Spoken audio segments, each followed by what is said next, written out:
በድጋሚ ተመልሼ መጥቻለሁ ውዶቼ፣ እንደምን አላችሁኝ? የመጣሁት ምክንያት ምንድን ነው? የትላንትና የሜሪ ጉዳይ በጣም እየቆረቆረኝ ነበረ። ምክንያቱም እኔ እናንተ ሲታወሩ እንደዚህ ዞሮ ብዬ ሰምቼዋለሁ፣ ስታወሩ ሰምቼዋለሁ እያለች ነው። ይሄ ደግሞ ብላ የነበረችውን ሀሳብ ደግሞ ኪዳለች። አላልኩም እኔ እናንተ ጋር አለች ብዬ አላወራውም ብላ ነው ያወረችው። ከዛ ደግሞ መጨረሻ ላይ ደግሞ በጣም የሚያስቅ ነገር ምንድን ነው ያለችው? እኔ ሚዲያ ላይ ካልመጣው ያው ብዙ ዛቻ እያወሩኝ ስለሆነ ምክንያቱ በእነርሱ ነው ብላችሁ አስቡ። እኔም ብላል። እነዚህ ሰዎች እንዴት ነው ትክክለኛ በቃ እኔ ድራማ እየሆነ እየመጣ ነው ነገሮች ሁላ። ምንድን ነው ቆይ ሜሪ እንደው መጀመሪያ እውነት ሩታ የበለችውን የምትበላ ሰው አይደለችም። ሁላችንም እንደምናውቀው ሩታዬ አንቺ ደስታ ነው እኔ የሚፈልገው፣ አንቺ ኮፕን ብር እንድትይ ነው የሚፈልገው የምትል ሴትዮ ደግሞ ተለጥፋ አብርሽ ላይ ሄዳ ገባች። ጓደኝነት እንዲህ ነው።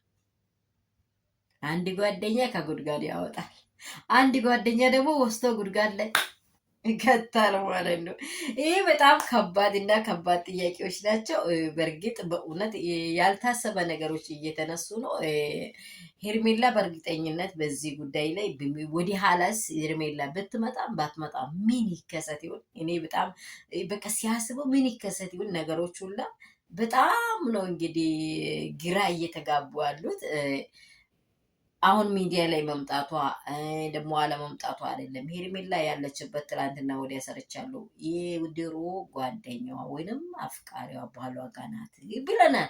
ትክክለኛ ደግሞ ያሉት በቪዲዮ እያወሩ ከሌ ጋር እንዳለ እያሉ እንዳወሩ እንደሰማን ማለት ነው። ሁሉም በሚዲያ ላይ እንዳዳመጠ።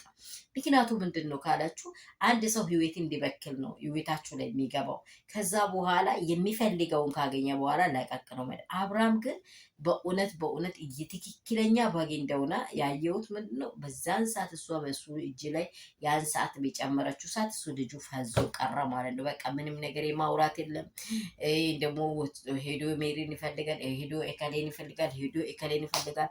ብቻ በጣም ውዝግብግብ እያለ ነው። ደግሞ ሩታና ዳኒ ኤፊ እንግዲህ እስካሁን ድረስ ፋ ብትን እያሉ ነው ያሉት ነገሮች ወደዚህ መጥተዋል። ሰላም ቤተሰብ እንደምን አላችሁ? ሁሉ ሰላም ነው ወይ? ሁሉ መልካም ነው ወይ? የኔ ውዶች ቅመሞች በዓለም ዙሪያ ያላችሁ የእግዚአብሔር ልጆች በየትኛውም ስፍራ ሆናችሁ ይህንን ድምፅ የምትሰሙ ሰላማችሁ ብዝዝዝ ትርፍርፍ ይበል። ከሀገር ውስጥ ከሀገር ውጭ ያላችሁ ጸልዩ፣ በየሃይማኖታችሁ አምላካችሁን ጥሩ። ይህ ጊዜ ደግሞ አስፈሪ ጊዜ ስለሆነ መልካሙን ለወንድሞቻችሁ ለእህቶቻችሁ ተመኙ።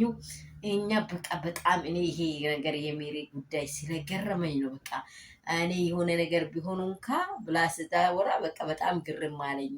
ይህንን ነው ውስጧ ላይ የተገነዘብኩት። ምን የሆነ እባብ አለ አይደለም ውስጡ ላይ ያለውን ነገር ውጤት ካረጋ በኋላ ሁለተኛ እኮ መርዙን አታገኙም። ምክንያቱም የለም ወጥቷል። ልክ እንደዚሁ በቃ ነገሮቿን መርዟን ተፈት ካደረገች በኋላ ሰውን አሰፈች በኋላ ነገሮቹ እንዳጥፋ ደግሞ እንዲህ ቢሆን ብላ አቤቲታ እያቀረበች ነው። ይሄን ደግሞ ለሁሉ ታሳቢነት እንዲሆን ነግ ምንድን ነው የሚመጣው ብለን እናስበው። ሩታ ደግሞ ደስታዋን ቀጥላለች። ሩታ ዳኒ ኤፍሬም ፋ ብትን እያሉ ነው።